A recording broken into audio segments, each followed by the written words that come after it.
గాక. నిజంగా ఆయన అమూల్యమైన వాడే గనక అయితే ఆయన కోసం దేనినైనా సరే విడిచిపెట్టడానికి, వదులుకోవడానికి ఇష్టపడతాం. ఏం చేస్తాం చెప్పండి?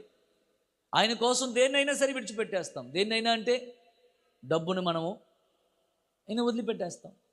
ఒకవేళ ఈ లోక సంబంధ బాంధవ్యాలైనా సరే విడిచిపెట్టేస్తాం. స్తోత్రం. ఎందుకనంటే అసలు మనకు బ్రతుకే లేనప్పుడు బ్రతుకునిచ్చిన వాడు, ఈ జీవితానికి విలువ లేనప్పుడు విలువనిచ్చినటువంటి వాడు, ఆదరణ కరువైన స్థితిగతుల్లో, పలకరించే నాదుడు లేని స్థితిగతుల్లో మనల్ని పలకరించి ఆదరించి బ్రతికించి ఈనాడు ఈ క్షేమ స్థితిని అనుగ్రహించిన వాడు ఆయనే అనేటువంటి విషయాన్ని మనం గుర్తెరిగితే ఆయనను విలువైన వానిగా ఎంచుకుంటాం.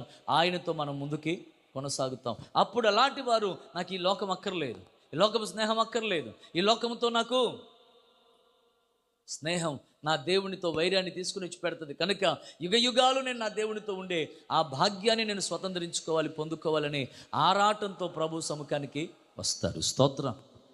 హల్లెలూయా.